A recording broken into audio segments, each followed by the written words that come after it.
Have you ever tried an acrylic ring pour on Christmas ornaments? Well, me neither. This is my first time, believe it or not, and now I am wondering why I have not tried this method before. I am absolutely hooked. I've done a ton of YouTube research and put it all together in this video, start to finish. So hang around and let's see how I did.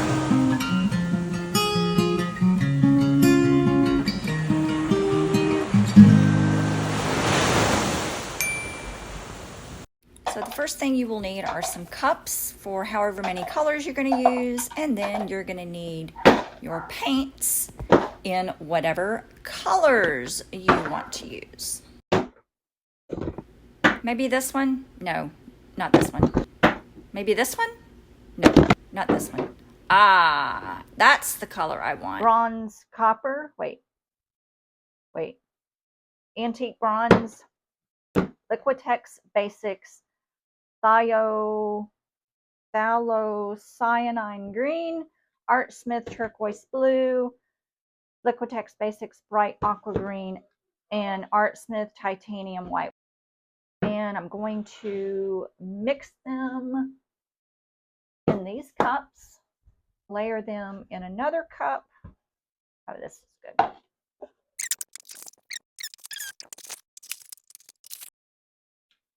And I do reuse my popsicle sticks a lot, especially if I'm stirring some resin. I'll a lot of times will wipe them off and reuse them. I mean, it's not a one-use thing, but I have loads and loads of them. You can get these at the dollar store, and sometimes I find these at the thrift store. And these are little cups that I have found at the thrift store too. I just bought a load of them. I think I paid $1 for like, I don't know, 100 of them or whatever.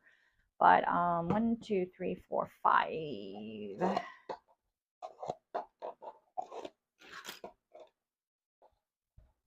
Perfect. I am going to mix these, probably more than I need, but I can always use them for something else. So I'm using American Floetrol, and I found this at a big box hardware store. Had a hard time finding a gallon, but then they finally got it in stock, so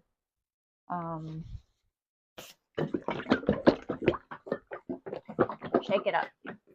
Some people will filter it before they pour it in the cups. I do not. I'm going to add one more. This is a sapphire blue that I had already mixed up, so I'm going to add this one. But this is a blue, it's a bright blue, deep blue actually, from the dollar store. It is just such a pretty color. So this one's already mixed up. We don't have to worry about that. Let me start with the bronze. Make sure I'm going to stir this more. It's very, very thick. And I want to make sure that I get all the good pigment. I don't want as much of the bronze, I think, as the others. So maybe I'm going to mix up half of what I'm going to mix up these.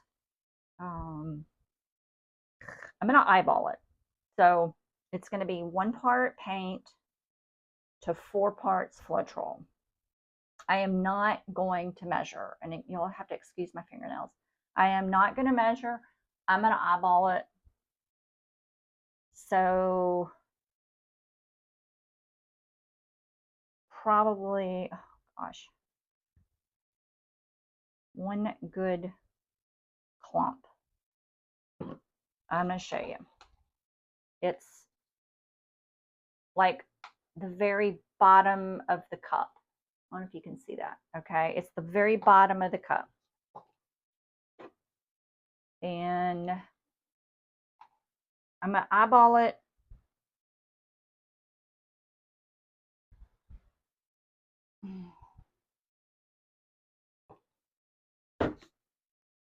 So watch what happens when I stir.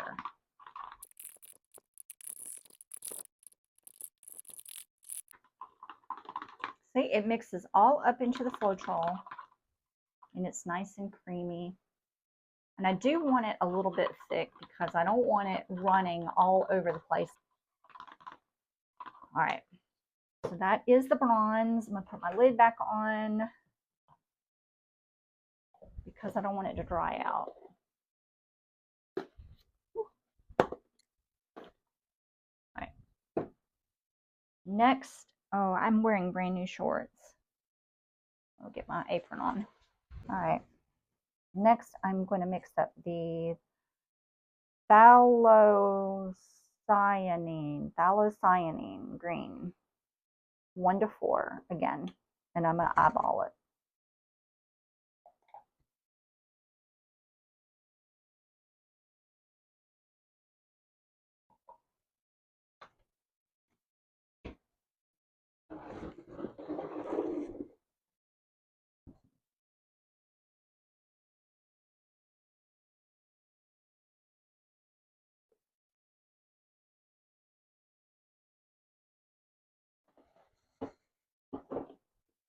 And Liquitex Basics Bright Aqua Green, like a good schlup. Art Smith Turquoise Blue.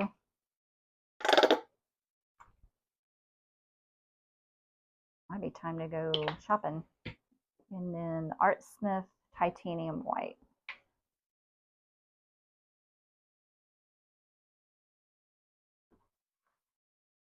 Probably don't need to mix as much of the white. I probably mixed too much.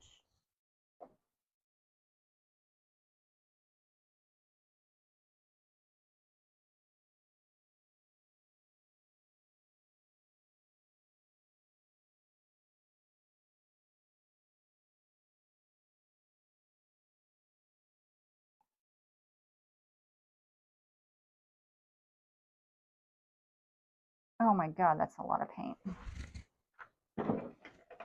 Lid goes on, and now we're going to start stirring.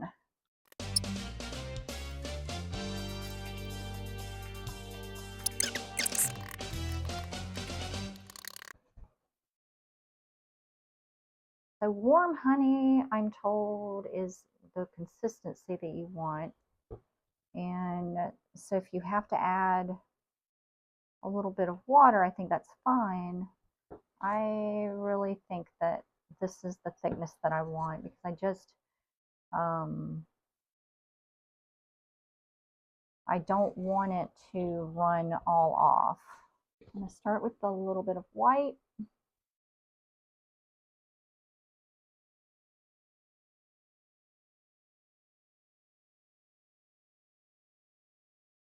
And blue.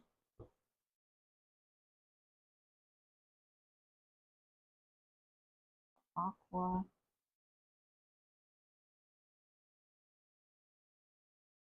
Bronze, that's too much bronze. Oh my gosh. And white. This green.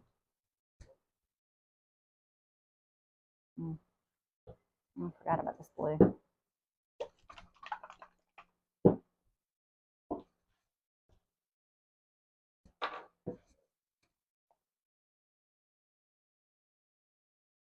I think this green and ooh, it's really thick. Crap. All right, we're going to skip the blue because it's not mixed up. I'm just going to go back in with that. And I'm going to end with the white. I really do not know what this is going to do.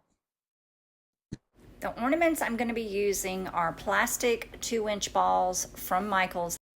I'm going to make a priming mixture in this container using some leftover white house paint that I have laying around in my workshop. This is a latex semi-gloss, doesn't matter what kind, but in my YouTube research, I saw a lot of people just using leftover house paint. And I'm going to pour some into this container. Now I'm going to add American Floetrol that you buy at any big box store. And I've just purchased this 1 gallon. The Floetrol does improve the flow and consistency of the paint. It is a paint additive. You don't have to use Floetrol. I just like to use Floetrol because it does sometimes give you better results. You don't have to use Floetrol. You can just thin it out with water. So that is what I'm doing. I am going to thin it out with water so that because the paint is really thick.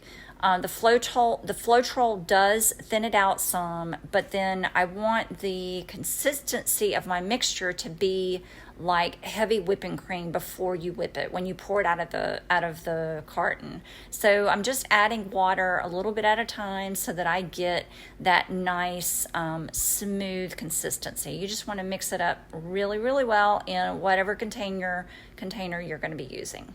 And now we're going to dip the Christmas balls in our priming paint, and this is kind of like greasing the pan before you make muffins. We're going to grease the Christmas balls before we put the paint on so that we just have a nice smooth surface. I'm not an expert in paint pouring, but this may be referred to as pillow paint, but I just call it priming or greasing the pan. Now it's time to pour the paint from my layered cup, and in a ring pour you're just pouring it in a thin stream from the cup, just turning it like a ring onto your ornament. And priming that ball beforehand really does help. I am so happy with how it is just flowing in a nice even stream over the ball. And I really do hope this pattern stays this way.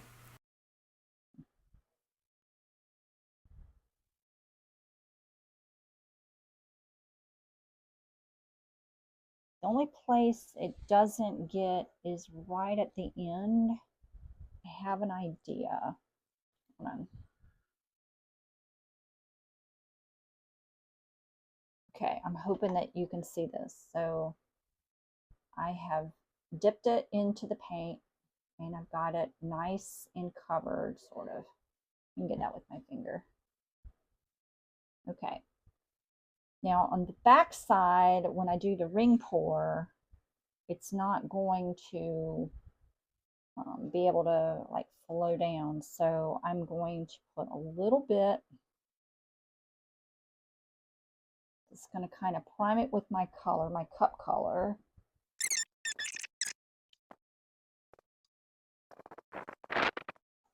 Of course, me pouring this did not even get on camera, but look how gorgeous that is. Look at that. Okay, here's hoping this a little bit better. This dip method is definitely a winner. So what I'm going to do 2 at a time.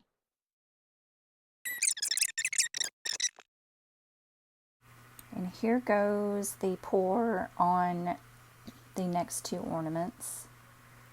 And I'm doing a voiceover because I realized that my microphone had run out of battery, so I wasn't catching any of the oohs and ahs on my original audio. This is absolutely gorgeous, and I'm starting to get some of the copper now in that layered cup. And this right here is the stream, the size of the stream that I'm really going for. See how it is just like this little tiny ribbon coming out of the cup? That is what I was looking for. Little tiny ribbon. And right here, I remember not trusting the process enough. And I think I'm so worried about not having enough paint on the ornament to cover the whole ornament. So, you know, I've never done this before, so I'm not really quite sure how much paint to put on the ornament. The previous round ornaments that I've done, I've always kind of manhandled it a little bit and poured on both sides and then let it drip off. So I really do need to trust the process, but also realizing that it's okay to use a lot of paint. Now, what I'm doing right here, you can see my hand, but what I'm doing right here is putting a little bit of paint on the back side of the ornament to see if maybe that'll help. But then, oh, now see, look at that color. That is a really pretty color combination right there. But what I'm trying to say is I need to trust the process, and it's okay to put a lot of paint on these balls because you want that paint to naturally kind of fold over and just envelop the whole ball, the whole ornament in this nice little cocoon of paint. Look at how gorgeous this color is right now. Y'all, I cannot tell you enough about how thrilled I am about that.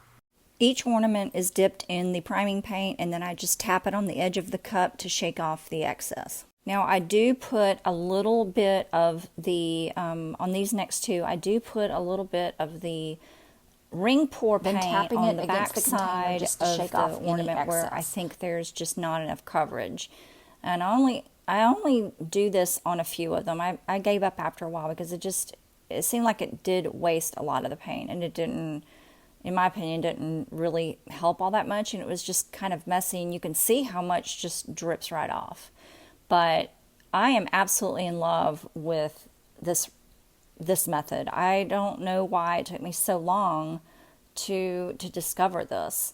I do feel like my paint is a little bit too thick, so I do plan on thinning it out next time, and maybe trying a mixture without Floetrol and just thinning out my paint with water and see how that goes. So maybe I'll do an experiment of paints mixed with Floetrol and then another set of ornaments with paints mixed without Floetrol and just water. But I'm also concerned that if I mix it too thin, I'll have too much of the paint to run off and I'll end up losing a lot of this really cool pattern. So I just need to try it, maybe do a little bit of more research.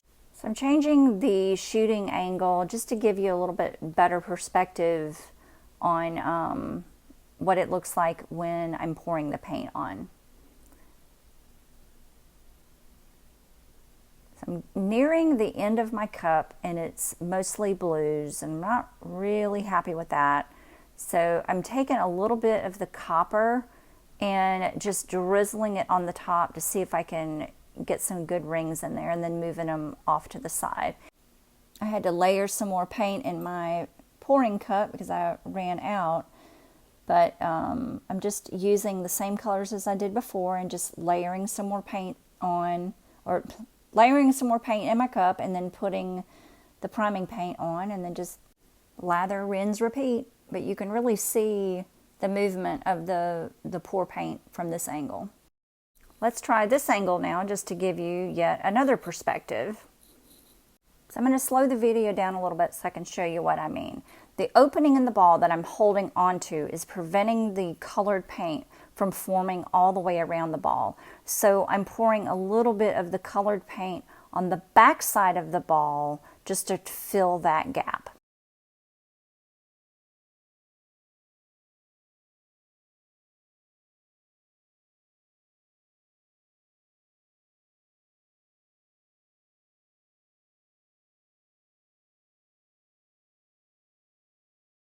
And then I can continue pouring the paint in the ribbon form just like I was before.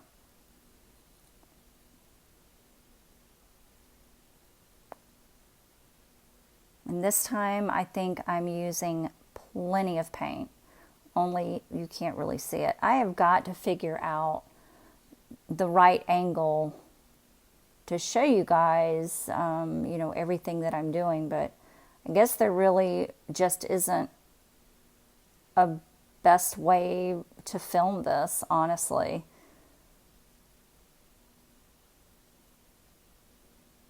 So I hope that you can kind of see what I'm doing here, or at least get the idea. The first 12 ornaments turned out so well that I decided to go ahead and finish the rest of them in the container and make it an even 25, but I am having to make some room for them. I'm going to have to be honest. I think I was probably just getting a little bit impatient here, or frustrated, or maybe a combination, a little bit of both. But, well, and yet here's yet another filming angle. This one actually, I think, may be the best filming angle from the top. Now that I know this method is going to work for me and I like it, I probably will just continue filming this way from now on. I did have to mix up a lot more paint now that I'm going to be doing twice as many ornaments.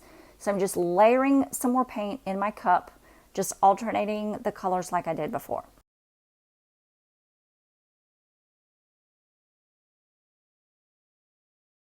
I know I'll get better at this the more I do it, and I'll get better at determining how thick or thin my paints need to be, and be able to layer my paint a little bit better in the cup.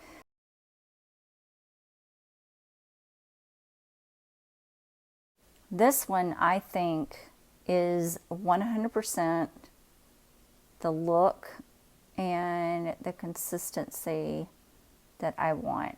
These are almost perfect rings. This is a perfect consistency, the perfect stream coming out of that cup. This one is perfect. And you'll notice that I did not put any of the colored paint on the back of these ornaments this time.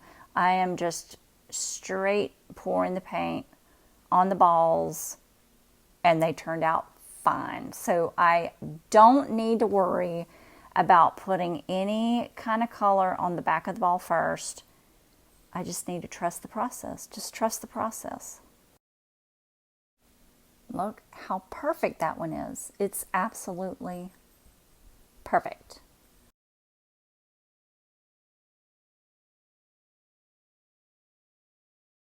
And something that I did learn too is that as I'm pouring the paint out of the cup, when, you know, the layers are different. So when I get to a color layer, it's okay to move on to another ball and kind of introduce that color onto the ball.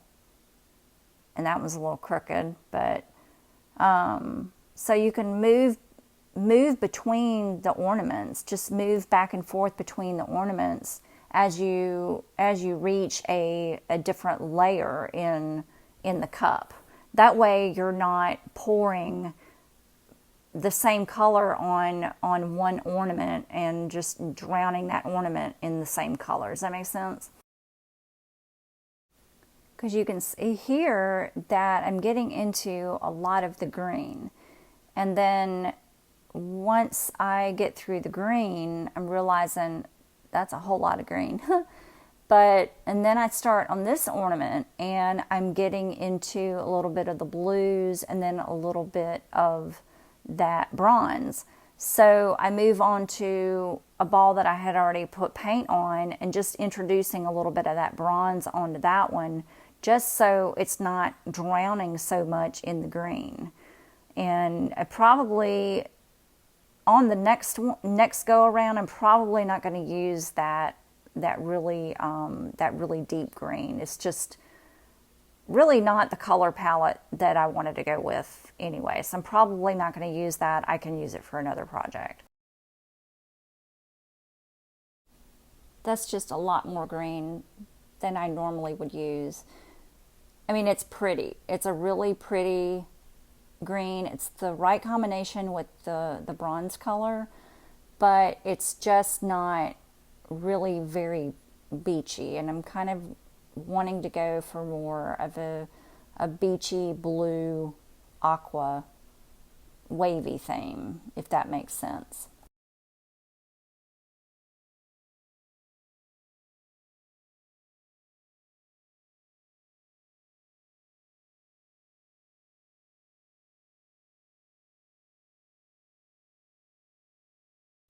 And I run out right at the end.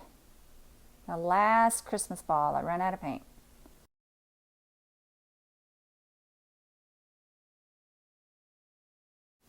I'm going to layer the last of my paint in the cup, finish the last ornament, and then also just put a little bit more color on some of these balls that just had a lot of green or a lot of blue, just so they don't look so dull, if that makes sense. And then I do need to finish that last ornament. Once I've gotten paint on all of the ornaments, I'm going to let these sit overnight and let them dry. They've been drying overnight and I'm really happy. But this is what I mean when I say I don't have full color coverage. You see that white stripe? That's what happens when I don't put a little bit of the color on the back side of the ball. Now, if I had been pouring from the top or from the bottom, I would get full coverage. But I don't like the vertical stripes. I like more of the horizontal stripe. So it is what it is. I'm not going to worry about it. It's time for resin. I'm using Liquidy Split, KSRESIN Liquidy Split. You don't have to use resin if you don't want to. You can use anything you want to seal these. And you don't even have to seal them if you so choose. I prefer resin because it gives me the shine and it gives me the durability that I'm looking for, because I am going to be selling these ornaments at an upcoming craft show. Now, when you're working with resin, make sure you follow the directions on whatever brand you're using. Make sure you have proper ventilation. I have my studio window open, my door open, my fan is going, and I am wearing gloves because I don't want that residue on my hands. You really just cannot beat the shine and durability that resin gives you. I am an affiliate with KSRESIN, so make sure you use my link and my discount code in the description of this video, and you will get 10% off of your purchase at KSRESIN. I always have a little mold handy when I'm working with resin, so that if I accidentally mix up too much, I have a little mold that I can put the excess in and make some cute little starfish or sea turtles. The resin I'm using is a quick set, so these are dry to the touch in 2 to 4 hours, but I always let them sit overnight before I do anything with them. And then I just need to put the hangers back on, and then just, or not the hangers, but the little, the little metal things that go on top of the ornament. Then I do use some, raffia ribbon, and I just tie it onto the top to use as a hanger so that I can put them on my craft show display. I think they are adorable. Last one. This is probably one of my favorite ones from this particular pour. Look at that. I love how when I did the ribbon pour, I really got some nice lines and good definition. I'm really happy with this little experiment. I mean, like I said, I haven't done this in a really long time, and I'm just really happy with it. So these are going to go into my craft show booth at my show this weekend. And I know normally I do embellish with little charms and shells and whatnot, but I just want to try these to see if people want something a little more simple. So, we'll see how this goes. And if they don't sell, then what I can do is just bring them home and put some embellishments on them. So just going to give this a try. Thanks for watching. I hope that you enjoyed this video, and if you did, please do subscribe. And if you're already a subscriber, thank you very much. And now I'm going to cut these little snips off and be done. All right, bye friends.